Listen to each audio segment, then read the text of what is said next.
ดึงข่าวสารทำสมได้ติดตามเนาะสำหรับในวันที่7แล้วก็วันที่9มิถุนายนที่จะมาถึงนี้อยู่ที่หอประชุมแห่งชาติแมนจะได้มีงานวางแสดงครั้งยิ่งใหญ่3งานพร้อมๆกันมาติดตามในรายละเอียดพร้อมๆกันเลย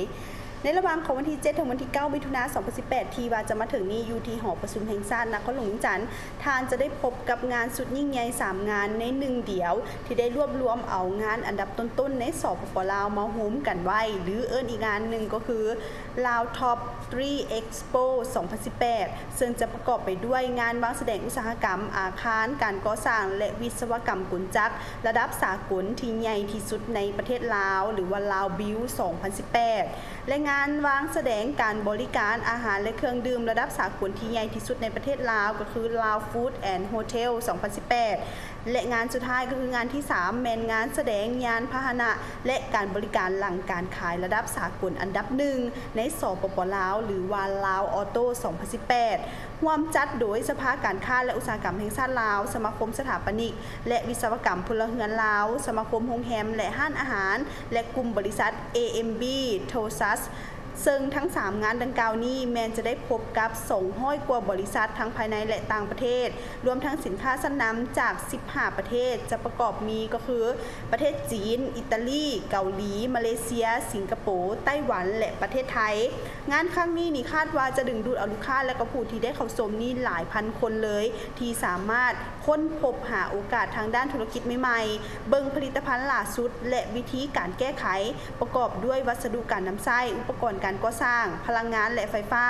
เครื่องความเย็นผู้นำด้านโรงแรมอาหารและเครื่องดื่มยานพาหนะนวัตกรรมทันสมัยอื่นๆและพิเศษนอนในจุดเด่นของงานอาหารและเครื่องดื่มในครั้งนี้แมนจะได้มีการแข่งขันการบริการและปรุงแต่งอาหารประจำชาติขึ้นโดยจะมีสมาคมโรงแรมและห้านอาหารและจะได้มีการปรุงแต่งอาหารและเครื่องดื่มการส่งกาแฟการตกแต่งโต๊ะอาหารการออกแบบเตียงการตกแต่งหน้าเค้กและการเฮ็ดข้าวจีแบบนานาชาติอย่าลืมไปร่วมงานกันได้เนาะก็คือในระหว่างของวันที่7ถึงวันที่9มิถุนายน2018ที่มันจะจะมาถึงนี่อยู่ที่หอประชุมแห่งชาตินครหลวงวิจันทร์ก่อนที่จะถึงมื้องานทางคณะพิซอบแมนจะได้จัดงานแถลงข่าวขึ้นอยู่ที่โรงแรมจันทปัญญาเพื่อเป็นการแจ้งต่อสื่อมวลชนและเพื่อเป็นการโฆษณาเผยแพร่ให้แก่สังคมนี้ได้รับรู้อย่างกว้างขวางซึ่งงานแถลงข่าวในครั้งดังกล่าวนี้มันจะได้จัดขึ้นก็คือในวันที่30พฤษภาคม2018ที่ผ่านมานี่เองเนาะอันนี้เป็นภาพทำสมได้ติดตามก็คือเป็นงานแถลงข่าวที่มันจะได้มีการเล่าถึงรายละเอียดเกี่ยวกับงานดังกล่าวนี้แล้วก็มื้อแท้ๆแม่นวันที่7หาวันที่9อยู่ที่หอประชุมแห่งชาตินครหลวงวิจันทร์อย่าลืมไปร่วมกันเนาะก็เป็นอีกหนึ่งงานที่ว่าทุกๆคนนี้จะได้เห็นในเรื่องของมื้อทับอิฐก็จะเป็นการแสดงเครื่องอุตสาหกรรมอาคารการก่อสร้างระดับสากลที่ใหญ่ที่สุดในประเทศลาวที่จะไปร่วมกันในมื้อดังกล่าวส่วนมื้อที่2ก็คือจะเป็นการแสดงถึงการบริการอาหารต่างๆเครื่องดื่มระดับสากลที่ใหญ่ที่สุดของประเทศลาวเช่นเดียวกันและมื้อสุดท้ายก็คือเป็นการแสดงยานพาหนะการบริการหลังการขายระดับสากลอันดับ1ในสปป.ลาวสำหรับคนที่ว่าอยากจะเห็นนวัตกรรมใหม่ๆนี่ห้ามพลาดเด็ดขาดเนาะวันที่7จนถึงวันที่9ไปเบิ่งกันให้ได้กับงานดีๆแบบนี้ที่เพิ่นจะได้มีการจัดขึ้นนั่นเอง